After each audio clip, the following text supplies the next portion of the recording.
Spoil boards. So it's a dense topic. So there's lots of choice out there. Originally, I thought I was going to make a spoil board that had the aluminum T slots in it, and then decided against it. And then I was headed towards just having big slots where I could have clamps come in from the bottom. And then I happened to stumble across a YouTube channel, Marius Hornberger. I'll put a link down below. And he had this system where he was using dog holes on his spoil board to use with shop-made cam clamps. And so that's interesting to me, and so I thought I'd give it a shot. And if it doesn't work out, I guess I'll just make another spoil board. So here's the design process that I sort of went through. So here we are in Fusion 360, and the red thing is the top spoil board. It's the one that's going to be sacrificial on my machine, and then this blue one underneath is more permanent, and it'll be attached to the machine, the metal structure of my machine. And so here in the corner you can see I have these counter bores, and so that's meant to hide the bolt head that will go through this board and then into the metal of my machine, holding this board down. So you can see there's 16 of those. And then these other holes on the diagonal, these much smaller ones, are actually just through holes meant for easy lock thread inserts. And so those will have the inserts inserted from the bottom of this board, and then they'll provide metal threads so I can bolt the top spoil board to it. And so it'll be really secure.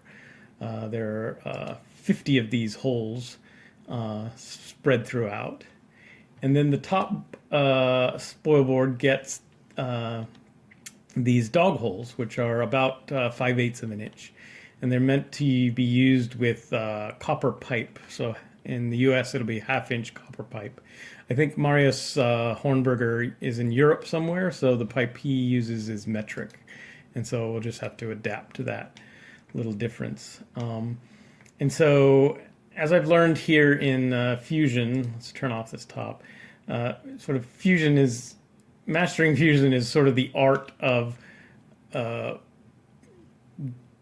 making your model with as few constraints as possible. And so here you can see I made a sketch in which I'm defining these 2 points in space, and essentially they are the points where I've defined the counterboard to mount to the machine itself, and then these are the easy lock thread insert holes.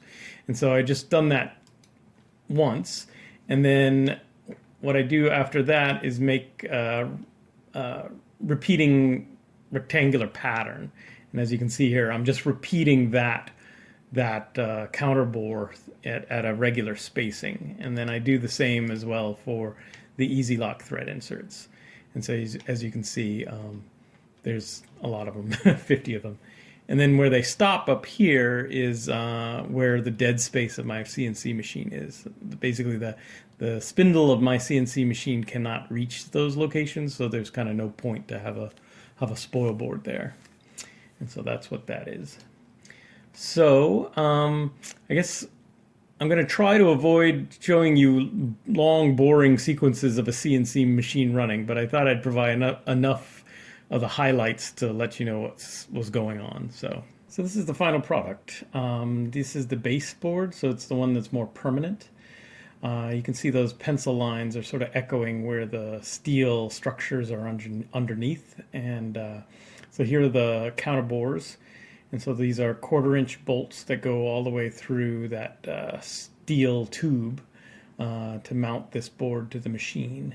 And then these are the easy lock thread inserts, so they're 1/4 thread, and I think they require 23/64 inch bit, drill bit, if you were going to drill them. And so I think I put that in CAD literally, and it seemed to work just fine. Here we are milling the top spoil board.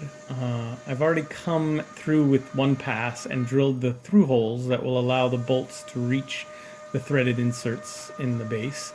And here I'm taking a second pass to drill the counter bore to hide the screw head so that we won't hit it when we're machining.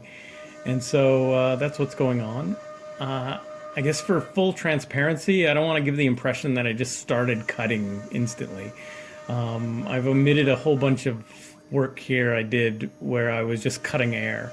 So I wasn't super comfortable with the G code that Fusion was putting out, and I wasn't sure my paths were very efficient or even good. And so I cut air for quite a while before I got confident enough to really turn on the spindle and let it cut. So just wanted to be clear about that. Maybe I'll do another video about, Fisher Price, my first cam, or my first cuts. So now moving on to cam. For the dog holes, I was a bit worried about how good my cam paths would be and whether my bit was going to get overheated with the load I was asking of it. So I decided to take it slow and then break the paths into columns. So I would do essentially 11 holes here, and then we would stop and then do the next. And so each one of these was a separate G-code file. And I just ran through the whole board like that. And so it also allowed me to take some measurements on how hot the spindle was getting and how well that cooling system was doing, keeping it cool. So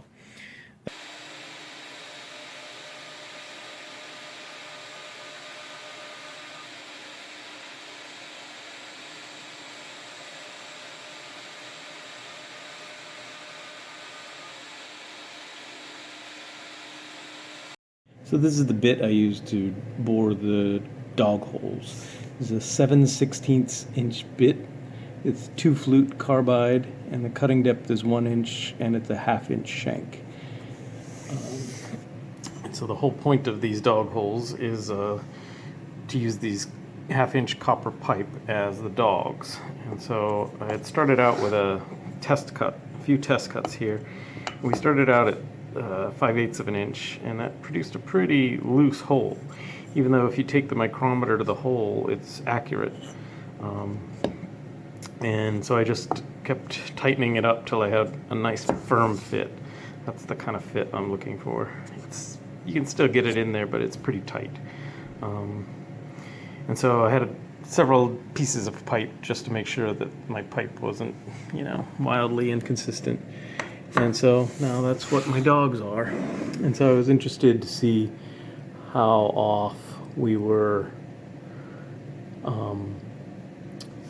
I've trammed my spindle, but I haven't surfaced the spoil board yet, and I just kind of wanted to see. And so, at least by visual inspection, it looks pretty good. All right, that's it for this video. Next up is leveling the spoil board with this fly cutter. It's going to be an interesting one. It's going to make a lot of dust. Anyway, thanks for watching.